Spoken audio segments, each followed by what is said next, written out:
Hi friends, welcome back to my channel. So ಇವತ್ತು independence day.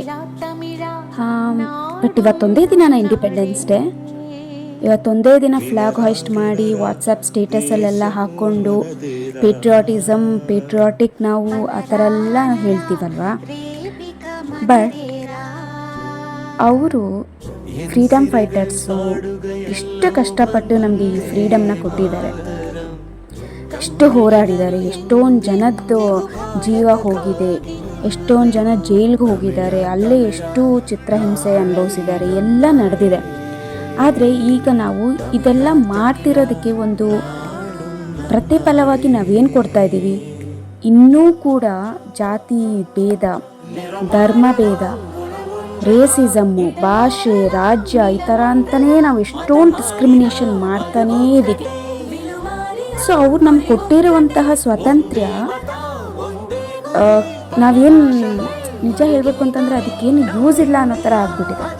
Because ಅಷ್ಟು ಕಷ್ಟಪಟ್ಟು ನಮ್ಮ ದೇಶ ಚೆನ್ನಾಗಿರಲಿ, ನಮ್ಮ ದೇಶದ ಜನ ಚೆನ್ನಾಗಿರಲಿ ಅಂತ ಅವರು ಹೋರಾಡಿ ನಮಗೆ ಕೊಟ್ಟಿರುವಂಥ ಸ್ವಾತಂತ್ರ್ಯದನ್ನು ನಾವು ಮಿಸ್ಯೂಸ್ ಮಾಡ್ತಾಯಿದ್ದೀವಿ ಅಲ್ವಾ. ಆ ಎಲ್ಲ ಥರದ ಡಿಸ್ಕ್ರಿಮಿನೇಷನ್ನ ಬಿಟ್ಟು ನಮ್ಮ ದೇಶಕ್ಕೇನು ತೊಂದರೆ ಆಗದೆ ಇರೋ ಥರ ನಾವು ನೋಡ್ಕೋಬೇಕು. ನಾವೇನು ಯಾವ ಫ್ರೀಡಮ್ ಫೈಟರ್ಸು ಅಲ್ಲ, ಅವ್ರ ಥರ ಕಷ್ಟ ನಾವು ಪಟ್ಟಿಲ್ಲ. ಬಿಕಾಸ್ ನಮಗೆಲ್ಲ ಫ್ರೀಯಾಗಿ ಸಿಕ್ಕಿದೆ ಅನ್ನೋದಕ್ಕೋಸ್ಕರ ಯಾವುದನ್ನು ಹಾಳು ಮಾಡಬಾರ್ದು. ಜಸ್ಟ್ ಒಂದು ದಿನ ನಾವು ಆ ಪೇಟ್ರಿಯಾಟಿಸಮ್ನ ಮೆರೆಯೋದಕ್ಕಿಂತ ಎಲ್ಲ ದಿನವೂ ನಾವು ಪೇಟ್ರಿಯಾಟಿಕ್ ಆಗಿ ಇರೋಣ ಅಲ್ವಾ.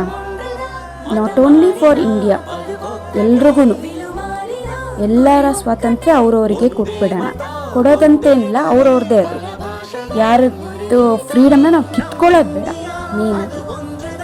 ಸೊ ಇಂಡಿಯಾಗೆ ಏನೇ ತೊಂದರೆ ಆದ್ರೂ ನಾವು ನಿಲ್ಲಬೇಕು. ಆವಾಗಲೇ ನಾವು ಒಂದು ನಿಜವಾದ ಇಂಡಿಯನ್ಸ್ ಅಲ್ವಾ. ಈ ಒಂದು ದಿನ ಮಾತ್ರ ನಾವು ಪೇಟ್ರಿಯಾಟಿಸಮ್ ತೋರಿಸೋದು ಬೇಡ, ಎಲ್ಲ ದಿನವೂ ಪೇಟ್ರಿಯಾಟಿಕ್ ಆಗೇ ಇರೋಣ. ಸೊ ಎಲ್ಲ ಫ್ರೀಡಮ್ ಫೈಟರ್ಸ್ಗೂ ತುಂಬಾ ಥ್ಯಾಂಕ್ಸ್. ಅವ್ರು ಯಾರೂ ಇಲ್ಲ, ಬಟ್ ಅವ್ರು ಕೊಟ್ಟಿರುವಂಥ ಫ್ರೀಡಮ್ನಾದರೂ ನಾವು ಉಳಿಸ್ಕೊಳ್ಳೋಣ, ಅದಕ್ಕೊಂದು ರೆಸ್ಪೆಕ್ಟ್ ಕೊಡೋಣ. ಜಾತಿ, ಧರ್ಮ, ರಾಜ್ಯ, ಭಾಷೆ ಇದು ಯಾವುದ್ರದ್ದು ಡಿಸ್ಕ್ರಿಮಿನೇಷನ್ ಮಾಡೋದೇ ಬೇಡ, ಎಲ್ಲ ಇಂಡಿಯನ್ಸ್ ಅಂತಲೇ ಇರೋಣ. ಸೊ ಇಷ್ಟೇ ನಂದು ಒಂದು ಸಣ್ಣ ಮಾತು ಇಂಡಿಪೆಂಡೆನ್ಸ್ ಡೇಗೆ. Jai Hind. Happy independence day to all the Indians. ಇವತ್ತೊಂದೇ ದಿನಕ್ಕಲ್ಲ, ಎಲ್ಲ ದಿನಕ್ಕೂ.